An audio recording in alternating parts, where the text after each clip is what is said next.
Hi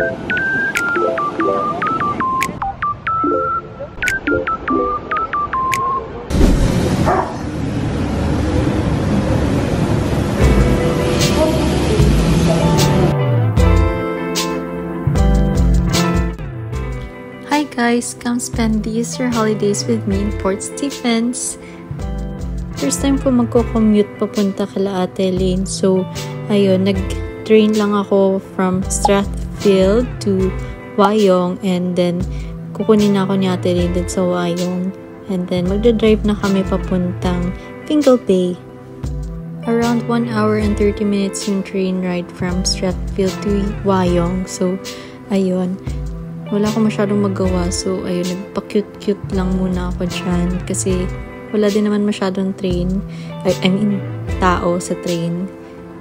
Ikakat ko na sana dito yung video. Pero, ewan ko ba, bigla akong naisipan na ipakita sa inyo na pwedeng baliktarin yung chair din. Katulad din sa mga train sa Sydney. Pero, ewan ko, hindi ko alam kung mabigat yung chair or mahina lang ako. So, ayun, tinry ko pa sa kabila pero hindi ko talaga kaya. Kaya, never mind.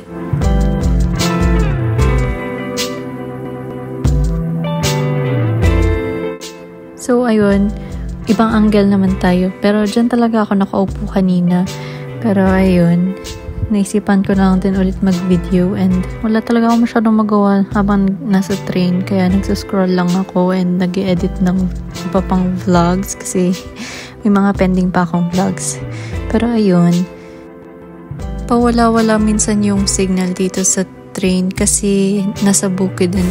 Parang dumadaan kami sa mga tunnel, ganun. Kaya, ayun, minsan hindi nagpe-play yung TikTok ko kasi walang data or mahina yung data. Ay, sa Australia pala, it's data. It's data, guys. It's not data.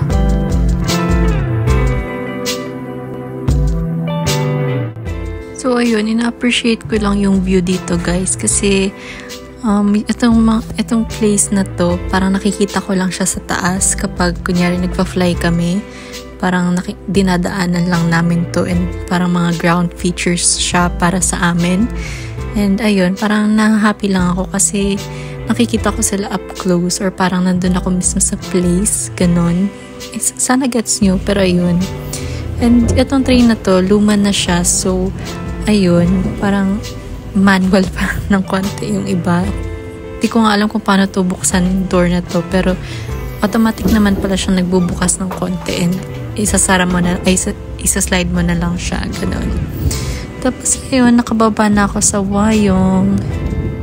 Lakad lang tayo papunta dun sa car kasi andyan na din yung kapatid ko, and bago kami umuwi, kakain muna kami ng lunch, and it's a Greek restaurant. Nakalimutan ko na yung mga kinain namin pero alam kong masarap to. I mean, tanda kong masarap sila. Mga 9.5 out of 10. Ganon.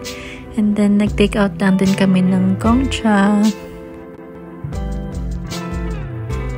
And finally, nasa Port Stephens na kami. And traffic kasi naka-holiday yung mga tao. So, dinadayo talaga nila yung Port Stephens.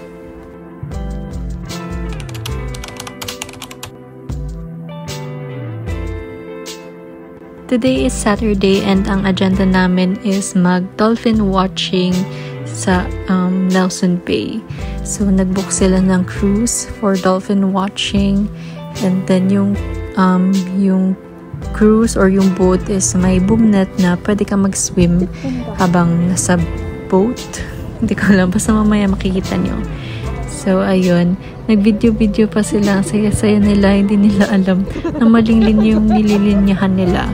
So, ayun, dapat dun kami sa kabilang wharf, pero nandito kami sa wharf 1. So, nag-fast walk pa kami papunta dun sa kabilang wharf kasi baka malate kami and maiwan. So, ayun, buti na lang nakaabot naman kami, and ayun.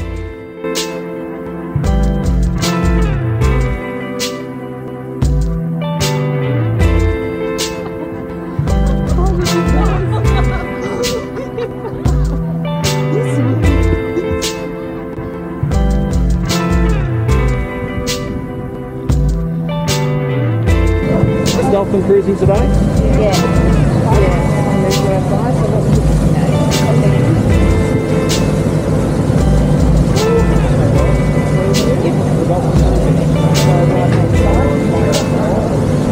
Thank you.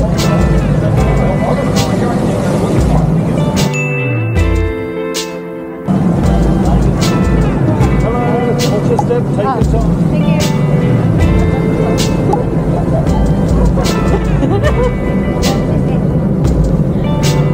Good morning. Thank you. No worries. Not bad. Yeah, well,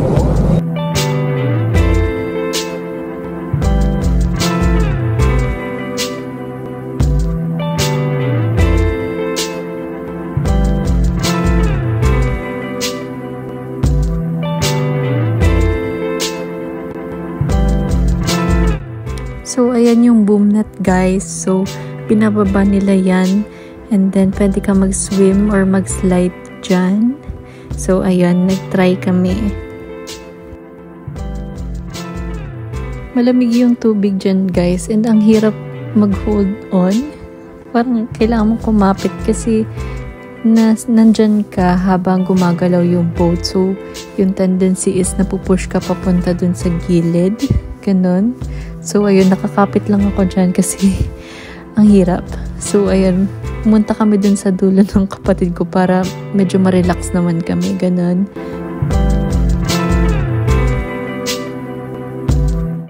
So, ayun, naisipan namin ng kapatid ko na bumaliktad na lang and humarap din sa kabila. And naisip namin, ganito pala feeling ng mga isda kapag nahuli sila sa net.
So, after namin mag-dolphin watching and mag-take out ng food, pumunta naman kami dito sa Fingal Bay. Ito yung beach na malapit sa bahay nila.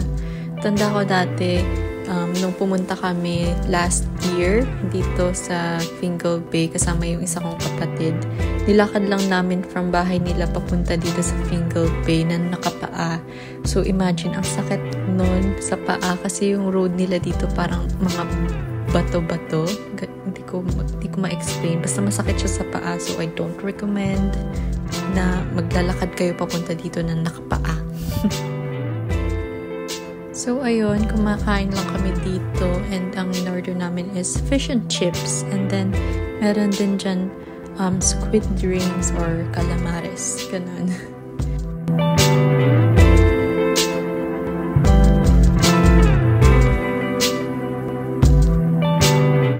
So, ayun, nagsa-sunbathing lang ako dyan. And mga ilang hours din akong nakatapat sa sun. Pero, ewan ko ba, hindi ako binigyan ng parang blush na effect or glowy effect. Ay, feeling ko, ang lakas ng sunscreen ko. Hindi man lang ako masyadong umitim. So, ayun, paalis na kami nito kasi pupunta naman kami din sa Marina Markets. So, ayan, lipat kami ng Nelson Bay.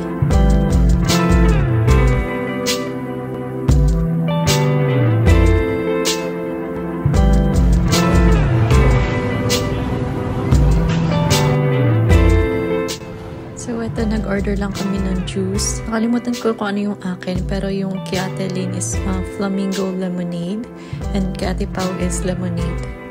So, ayun, naglibot-libot lang kami dito and may mga pinapabenta sila. So, ayun, tinignan lang namin. Wow, so cute! Easter horses! Ano ba ito? Kaya, pampalo.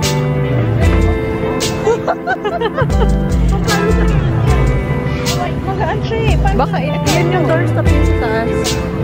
This one? Get doors. Tikwan.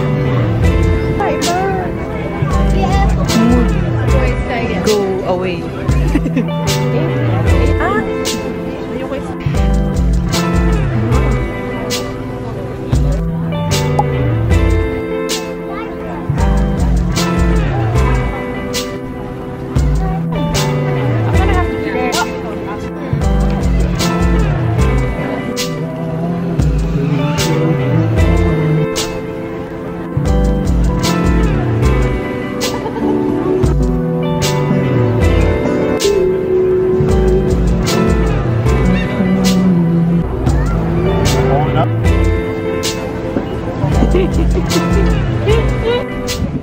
So, dito, nag-take out lang kami ng Vietnamese food. Ang pinili ko is yung lemongrass fed beef, something ganun. And then, nandito naman kami sa Little Beach para kumain. So, yan yung view namin and sinet up ulit namin yung mat para makaupo kami. Tapos ito, pauwi na kami nito and medyo ma-traffic and then may nakita kami mga nagpa-paragliding. Gusto ko din siya ma-experience para just in case mag-crash yung plane na sinasakyan ko. Marunong ako mag-paraglide, ganun.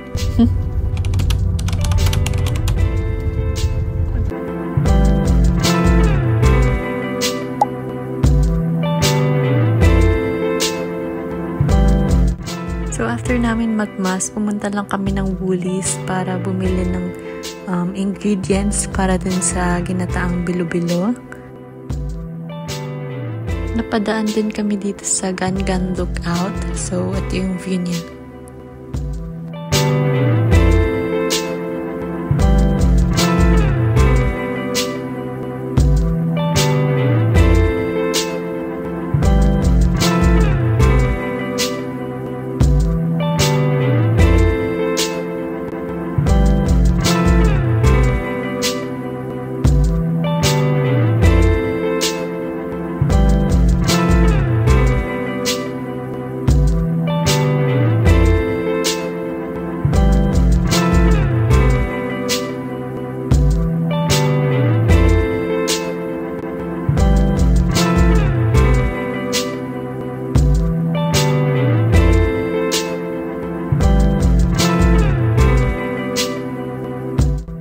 So, dito fina-familiarize ko lang yung mga itsura ng mga island kasi this week or next week meron akong flight and madadaanan ko yung mga island na yun like Broughton Island, yung Point Stephen Lighthouse, ganun.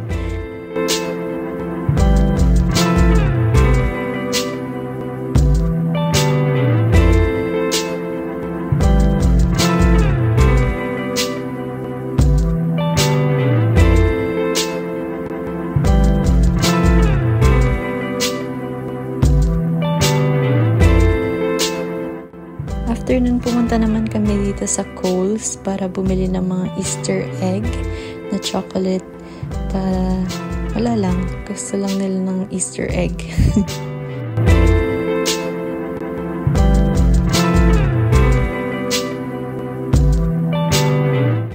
Lumipat naman kami dito sa parang weekend market nila.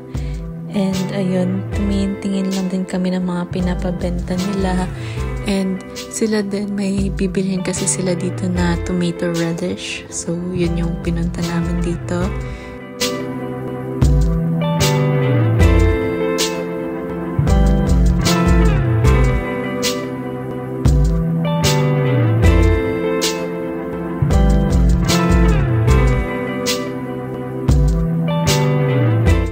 So, after na to, umuwi muna kami and umalis lang din after ilang minutes kasi pupunta kami sa bahay nila Ate Jihan and andito si baby.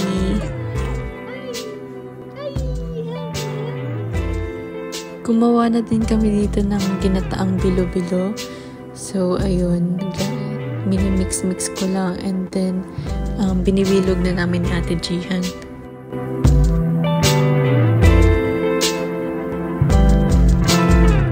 After nun, pumunta naman kami ng Birubi Beach para sa sunset. Pero sayang kasi covered ng clouds yung sky. So, hindi masyadong makikita yung sunsets. Pero ayun, dito pa rin kami. And then may mga camels. Dapat sasakay kami dyan. Pero sobrang dami ng tao nung time na pupunta kami. So, hindi na lang.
So, today is Monday and pabalik na ako ng Sydney kasi may pasok na ako bukas. So, ayun, nagbababay lang ako sa mga doggies.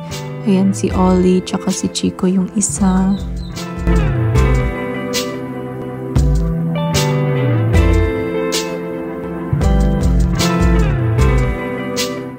Nagdadrive lang kami pabalik ng Tagara kasi doon ako sasakay ng train papuntang Sydney.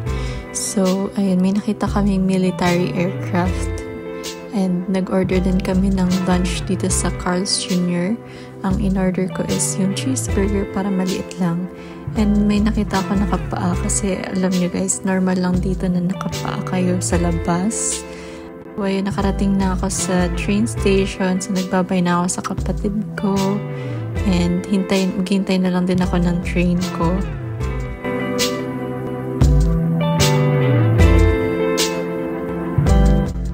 Finally, dumating na yung train. So, ang plano ko is pababa ako ng Strathfield and magdididi na lang ako or Uber papunta sa bahay para hindi ko na kailangan maglakad ng 14 minutes kasi may mga dala pa akong bag.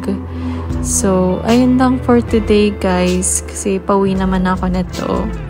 Thank you for watching. See you again next time. Bye!